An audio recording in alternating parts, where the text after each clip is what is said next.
In, read, okay na din, begin. But continue thou in the things which thou hast heard, and hast been assured of, knowing of whom thou hast learned them. Let us go to the Lord in prayer. Our God, our loving Father in heaven, maraming salamat po sa ulit. Salamat po sa salita. Patawad po sa kasalanan. Bless our heart. Thank you for spiritual blessings na bigyan mo sa amin. Ama, at kayo po ang magpala sa bawat isa dito sa church.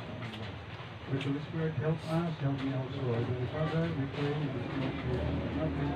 We commit up to Church Masati, we commit up to Bago Dr. Sugar, Dr. Salva Pangalaman, for this new panel of pangbanking over the Philippines, Lord, we pray, Ama, siguro between Cambodia and Thailand, Ayaw ko na ito ng moto.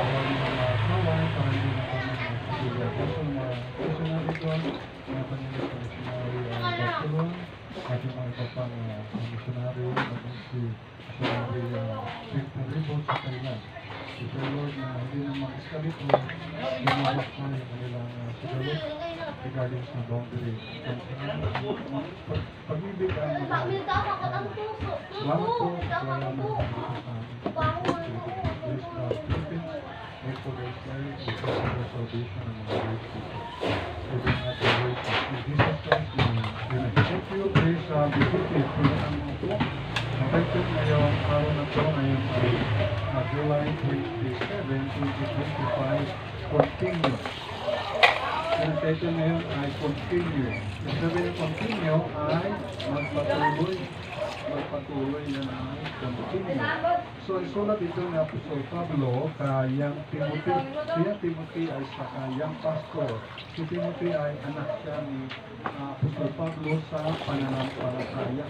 Siyempre siya makapag-share about the Lord Jesus Christ. At kung ano makamali, si Timothy, ang kanyang nanay ay Jewish. At ang kanyang tatay ay Greek. Taga-Greece at taga-Israel. So, mistiso siya na Hudyo. Kumbaga, ang katulad din ng ang Samaritan woman, siya rin ay mistisa. Kasi ako taga-Samaria, Samaritan woman, mistiso yan. Kumbaga, kung isa-isa ka ng tatay, ang nanay ay Jewish. Pero ang pure Jewish ay wala silang dealing sa mga taga-Samaria. Isa nga malayo ang loob nila pag mistiso. Pero kung mistiso nga Pinoy, Pinay ay guwapa ka guwapo, no? Pag mistiso o Pilipino. Ibig sabihin ay mapangasawa na sa ibang bansa yung Pilipinas at yung Pilipino makapag-asawa ng ibang rasa ay mga ay mga guwapa o guwapo. Pero sa Israel, pag mistiso ay ichipuira, maganda. Kaya nila kaya wala silang dealing with the Samaritan people. Pero alam mo si Lord Jesus ay nakausap niya yung Samaritan woman. Si Lord Jesus walang pinipili. No respecter of person. Yan ang ating Panginoon Kristo na ma-imitate natin ang kanyang karakter, ang kanyang ugali, nandun yung kanyang passion, nandun ang kanyang pag-fear sa mga tao. No? Merong kasabihan sa mga pastor, no? Sabi na, pag ang pastor daw ay matapang na pastor, no? Ang kanyang mga membro ay daw ay mga magulang, kung matapang ang pastor, magulang yung membro. Kung ang pastor naman daw ay mga babae, yung mga membro naman daw ay matapang o salbahe. Ang sa isip ko, totoo kaya yun? Hindi yun totoo. Hindi yun totoo. Eh si Lord Jesus, mabait siya. Mabait si Lord Jesus sa kanyang, mabait si Jesus, hindi lang siya natuturo about sa kingdom of God, sa Word of God, sa Bible. Hindi lang ganun ang tinuturo ng Lord Jesus na natuturo, nag-minister sa mga tao. Nagpapakain din siya. Kaya sabi Lord Jesus, huwag niyo silang hayaan na lumakas, siyempre desert na lugar, desierto, siyempre magugutom, mahimatay sila, pagkainin sila pupuin, pagkainin. So ganyan si Lord Jesus. Nandun ang kanyang caring, ang kanyang compassion, ang kanyang concern, hindi lang sa spiritual, kundi maging sa physical. Kaya nga tayo dito by the grace of God, hanggat maaaring tayo, hanggat may pambili ako, bumibili ka na ako ng kay pandesal o tinapay o kape o Milo o salabat, basta meron na pambili, may blessing. Pero kung wala mang nagabigay, siyempre may nagabigay sa akin ng mga pambili ko, so bili rin, ibigay rin. Kung wala ay, salamat na tayo, marami naman tubig yan. Para man yan ay red yan, hindi water na mga. Diba, di ba, class na rin tayo ngayon. Dati, hindi mo sa gripo. Pero ngayon, paano tayo? Mineral, red yan, water na name natin. So, ano si Lord Jesus, ha?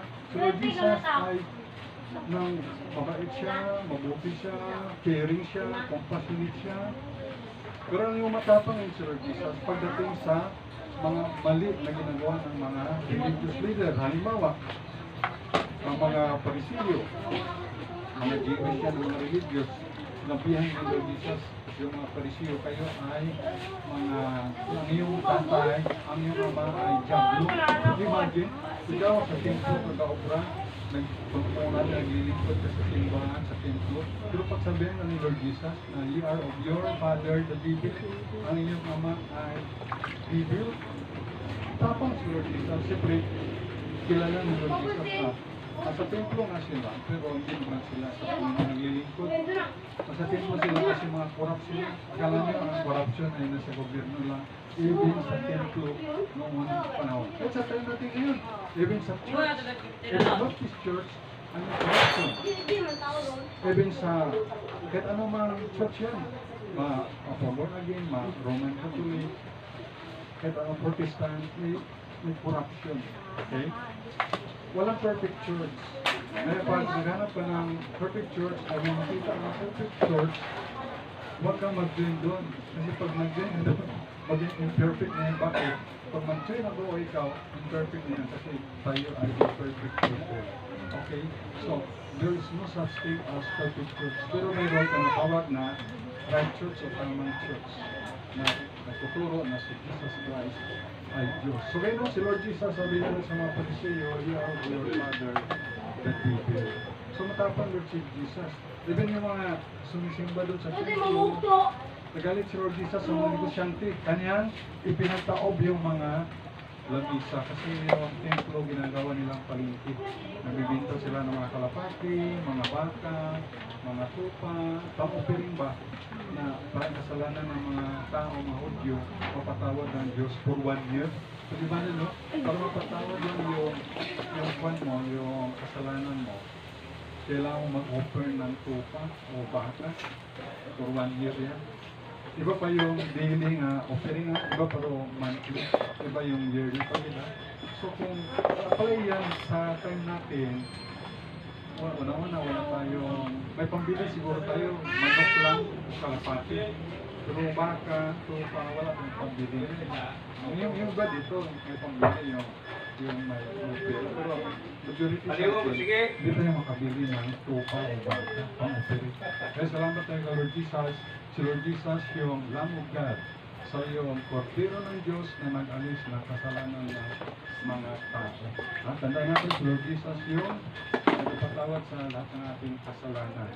Ang practice sa Laos, paniwala nila, maglagay sila ng basket, may basket sila, lalagyan niya ng mga flowers, so then ipaanod sa ilog yung basket ay with many flowers, na mababango, magaganda tingnan, sa paniwala na para mapatawad ang kanilang kasalanan. Yan ba ay nasa Bible? Wala po. Hindi po yan makapagpatawad. Ang makapagpatawad sa kasalanan ng tao ay ang dugo. Ang makapaglinis, sabi doon ay cleansed by the blood of Jesus. Ang makapagpatawad sa atin ay ang Panginoon si Kristo. Yung kanyang shed blood on the cross of Calvary. Ang Panginoon Jesus ay namatay sa cross para sa iyo at sa kasalanan. Namatay siya, ililibing. After 3 days, siya ay muling nabuhay. At salamat tayo na ang ating Panginoon sa Kristo na sinasamba ay buhay. Diyos na sinasamba ay buhay. Pero buhay ang Diyos mo. Bakit ako sinisipipot mo lang sa bahay? Mariwang siya guys. Ngayon tanda natin si Lord Jesus, wala naman siyang pahinga, simbahan. Katsalan siya sa Dalampasigan, sa Tabing Ilog, sa dagat, sa lahing ng puno, sa disyerto, yan si Lord Jesus. Ano ba? In the future, na susunugin din naman ng Diyos ang lupang ito. Sabi sa Book of Peter na magkaroon na permitted gift at siyempre tututukin ng Diyos itong planet Earth at papalitan ng Diyos ng new heaven and new earth. Okay, nasa Bible po yan. May pasarili kanya man galing ba na dapat sunugin naman pala ng Diyos ito na yung planet. Hindi ba pati siyempre mag-iipon pa kayo ng pera para pambili ng lupa. So, pala, no? Ay, yun naman ay ginagawa natin para tayo ay may convenient ba. Katulad rin yan ng pan, di ba, kung may mga sisiw, siyempre yung mga sisiw, maganda naman yung lagayan ng sisiw ay komportable, may painit, paiwag, may ilaw, di ba? Ilaw, tapos may naka-screen. Kasi kung walang screen, mga daga, maraming mga daga, pagkakainin sila, kakainin sila.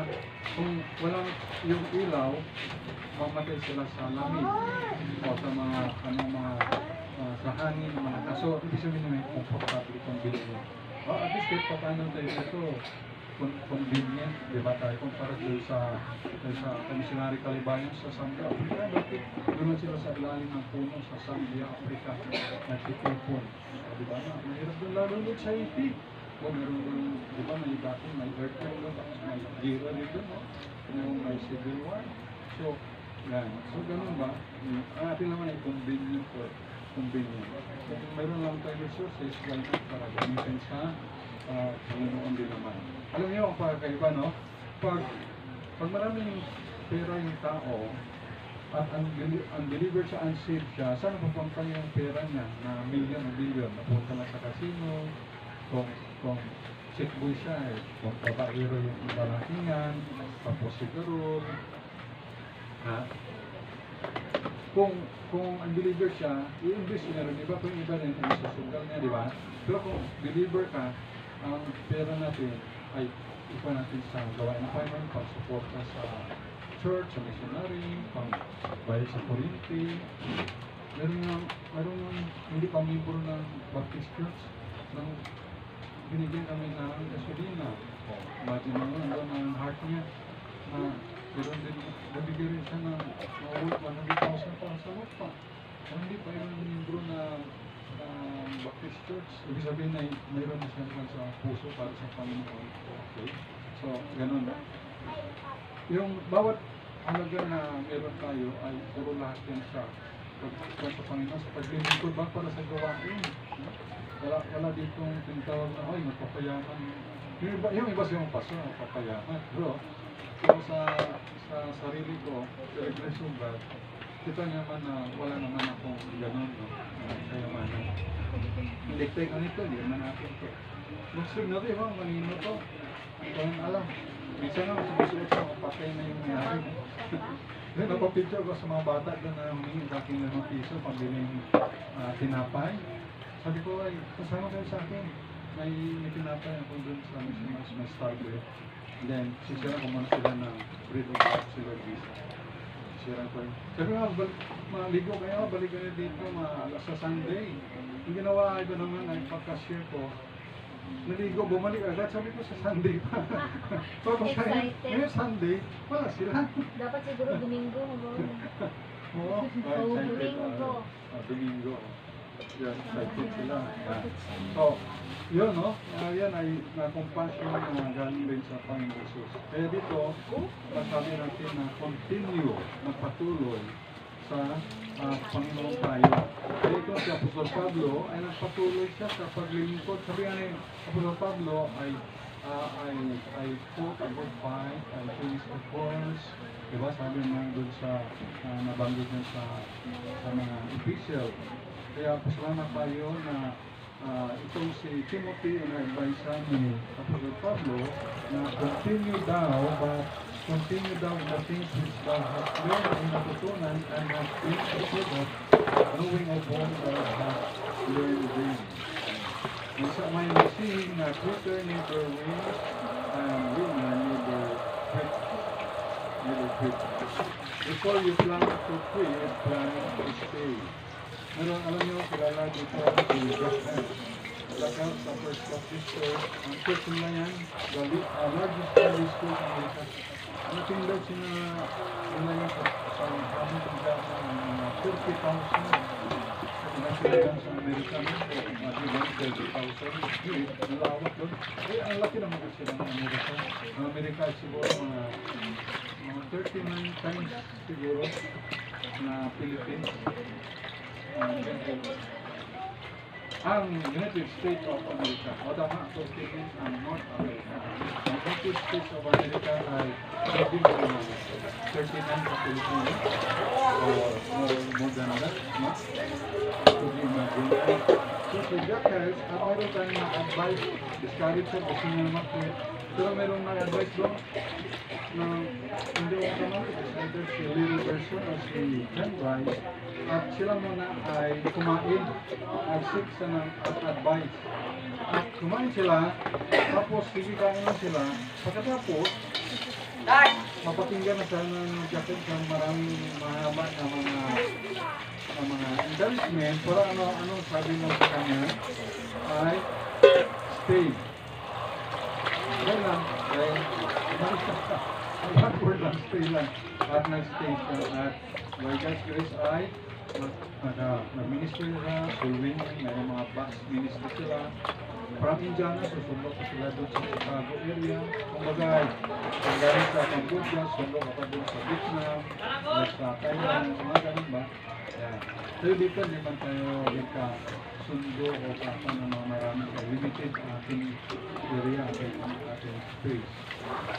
So, gano'n, so Lord Jesus rin ay nag-continue hanggang sa huling sandali ng kanyang buhay. Okay? Continue. Kung nag-quit kaya si Lord Jesus, ay wala tayong kaligtasan. Diba? Kung si Lord Jesus ay, masakit yung hagupit, latigo sa likod. Diba? Talong na ba naman ng latigo na mayroon pang kanyan, may sima o may something na sharp object. Sampalin ka pa ng mga Roman soldier, diba? Sampalin ka, ilawan, ibilay ka sa arawan, kotyain ka, ibakin ka, and everything. Kaya kung nag-stop doon si Lord Jesus nag-quit, wala tayong kaligtasan. Kaya pag ikaw lang sinabihan ka ng mga tao na, kung Diyos ka naman, or something ba na sinasabi na parang hindi na buri ba yung tawag ng never mind din. Importante ay patuloy ka lagi ka nang mamatay o pagsakin ka ganyan-ganyan. Importante lang ay hindi ka nag-quit, hindi ka makinig sa mga. Salamat tayo sa Panginoong Isus, siya ay continue. At nadinig ko rin sa picture sa Bible School kay Pastor Adolfo Rico, no? Sabi niya, kung nabastos ka, nabasa ka rin naman, maligo ka na. Mga ganun ba? Nalala kay kwento ni Pastor Rizzo Brabas, no? Meron daw pastor na discourage yung pastor na po. Pumunta sa kay Pastor Rizzo Brabas. Si Pastor Rizzo Brabas, nagkakalit niya ng tinapay. Nag-bibitiri ba? Na nag-deliver sa mga silingana sa mga bayan-bayan. Basta ko, hanggang lumaon, nakasinsit, nag-click, ang kanyang tinapay, yung mga tingnan mo, so, nag-click, ang dami ng mga delivery. Hindi, panas na. Hanggang nag-deliver na rin yun, there's no, tapos, ang sanawag ng Panginoon, pastor ka. Nakapastor ka. Siyempre, mga pastor ang babuhan, discourage ka, pagkakay pastor ay, tingin na advice, hindi pastor ay, basta may nabili sa mga tinista ba, kumain mo na sila, kain. Yung pastor na na-discourage ay, nabusog na, ay, nabanggit tayo ng pastor na gusto mag-quit, na hanggang, hindi na po mag-quit. It's okay, gutom na pala. Kaya gusto niya pa mag-quit. Gutom na pala. Nagugutom na pala siya. Okay? So gano'n, na pag walang makain, ay fasting lang. Ayun, fasting ay. Nagpasa ang mundo. So, patuloy lang sa paglilingkod sa Panginoon. Continue in Bible reading, number 1. continue in Bible reading. Kumusta ang Bible reading? Ano pa nag-Bible reading ka, yan ka nagiging matatas. Okay? Yan ka nagiging malakas sa pananampalataya sa Panginoon. Sa Bible reading, yan tayo na-encourage ng salita ng Diyos. Bakit? Ang Word of God is pure. Every Word of God is pure at yan ang nabibigay ng encouragement. So David, I encourage myself in the Lord. Kumusta ang iyong Bible reading? Dapat tayo makabasa tayo lahat, including me, na 3 chapter a day. Amen? 3 chapter a day.